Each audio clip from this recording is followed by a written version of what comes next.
మాకైతే స్పష్టమైన సమాచారం ఉంది. ముఖ్యమంత్రి గారి ఎజెండా పెద్దగా ఉంది. ముఖ్యమంత్రి ఏం చేసినా దాని ఇంకొక లెక్క ఉంటుంది. ఆ లెక్క ఏంది అంటే ఈ 280 ఎకరాల మీద ముఖ్యమంత్రి గారికి ఆయన అనుయాయులకు కన్నుపడ్డది. ఈ 280 ఎకరాలు ఏదైతే ప్రభుత్వం మెట్రోకి ఇచ్చిందో వాటిని వాపస్ తీసుకోవడం వల్ల ఏమైందంటే ఆ ల్యాండ్స్ అన్నీ అయితే అమ్ముకోవచ్చు వాళ్ళ ఫ్రెండ్స్కి, ఫ్యామిలీకి, ఫ్రెండ్స్ అండ్ ఫ్యామిలీ బెనిఫిట్ స్కీమ్లో ఇష్టం వచ్చినట్టు అడ్డికి పావుషేర్ అమ్ముకోవచ్చు, లేదా ఇంకెవరికైనా వాళ్ళకు దగ్గరగా ఉండే కొన్ని సంస్థలకు, ఇక మీకు తెలుసు వాళ్ళు ఎవరో, నేను చెప్పని పేర్లు చెప్తే మళ్ళీ మీరు కొంతమంది లైవ్లు ఇవ్వలేరు, మీ బాధ నాకు తెలుసు, కాబట్టి వాళ్ళకు అమ్ముకోవచ్చు. ఇది ఆయన ఎత్తుగడ. 280 ఎకరాలు ఇవాళ ఆ రకంగా అమ్ముకోవాలన్నది వారి ఆలోచన. అట్లాగే కొన్ని మాల్స్ ఉన్నాయి కట్టి, ఇక ఆ మాల్స్ని ఏం చేస్తారో, వాటిని ఎవరెవరికి రాసుకుంటారో, అడ్డగోలు దోపిడీకి ఎట్లా తెరదీస్తారో మీరు చూస్తారు. 20 నెలల్లో ఒక ఇటుక పెట్టలేదు, ఒక యూరియా బస్తా ఇవ్వలేదు, కానీ 15,000 కోట్ల అప్పు మాత్రం మోస్తాం అని చెప్పి. ఇంకా విచిత్రం ఏంటంటే నాకు చాలా ఆశ్చర్యం అనిపించింది.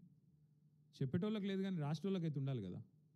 ప్రభుత్వ చేతికి మెట్రో, ఇన్ని రోజులు ప్రభుత్వం చేతిలో కాకపోతే ఎవరి చేతిలో ఉంది మెట్రో? కొద్దిగా రాసేటప్పుడు చూసుకొని ఆలోచించుకొని రాయాలి కదా. పీపీపీ అంటే ఏంటి? Public private partnership. Metro has always been with government. ఇప్పుడు ఓఆర్ఆర్ మీద ఎవడో పనికి మళ్ళీ రాస్తాడు, ఓఆర్ఆర్ ప్రైవేట్ వాళ్ళకి అమ్మేసిండ్రు, అనేటోడు అంటాడు రాష్ట్రాలకు ఉండాలి కదా. అమలే స్వామి లీజు, అది లీజే ఇది లీజే. జిఎంఆర్ ఎయిర్పోర్ట్ కూడా లీజ్ మీదే ఉంది, మళ్ళీ అల్టిమేట్ గవర్నమెంట్కే వస్తుంది. ప్రజల సంపద అది, అది రేవంత్ రెడ్డిదో కేటీఆర్దో ఇంకొకరిదో వ్యక్తుల సంపద కాదు. ఓఆర్ఆర్ అయినా లీజ్కే ఇచ్చాము, మెట్రో కూడా మనం లీజ్కి ఇచ్చిందే కాంగ్రెస్ ప్రభుత్వం, జిఎంఆర్ ఎయిర్పోర్ట్ను కూడా ఆనాడు చంద్రబాబు గారి ప్రభుత్వం లీజ్కి ఇచ్చింది.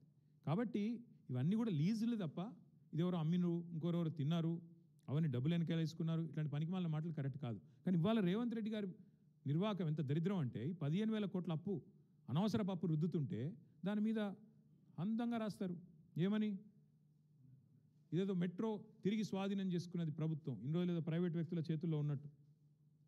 ఇంకా విచిత్రం ఏంటంటే ఈ ఎల్ఎన్టీ సంస్థను తెల్లారలేస్తే ముఖ్యమంత్రి గారు దునుమాడుతుంటారు, మేడిగడ్డ ఇట్లా చేసినారు, అసలు నారాయణపేట, కొడంగల్కి వీళ్ళు పనికిరారు అని.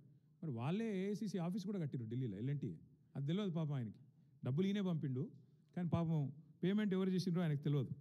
అట్లాగే ఇంకొక మాట కూడా నేను చెప్తా ఉన్నా, మేము 10 ఏళ్లలో ఎన్నో భూసేకరణ సమస్యలు అన్నీ అడ్డం వస్తే కూడా వాటిని ఒక్కొక్కటిగా వస్తాయి, రొటీన్గా ఇన్ఫ్రాస్ట్రక్చర్ వర్క్లు ఇవన్నీ వస్తాయి, అవన్నీ చేసి క్లియర్ చేసి చివరికి 70 కిలోమీటర్లు పూర్తి చేసి ఎల్ఎన్టీకి ఎప్పటికప్పుడు ధైర్యం చెప్తూ నడపండి మీరు అని చెప్పి ధైర్యం చెప్పి చివరికి 3,000 కోట్ల సాఫ్ట్ లోన్ కూడా క్యాబినెట్లో అనుమతి ఇచ్చి అందులో 900 కోట్లు కూడా ఇచ్చి దాని ప్రజా రవాణా వ్యవస్థ సాధారణంగా నష్టాల్లో పోయినా దాని లాభం నష్టం అని చూసుకోకుండా ప్రజలకు ఉపయోగపడుతుంది. కాబట్టి ఆ రకంగా మేము ముందుకు తీసుకొని పోతే ఇవాళ ఇష్టం వచ్చినట్టుగా ఆలోచన లేకుండా ఇష్టం వచ్చినట్టు రద్దు చేసినారు.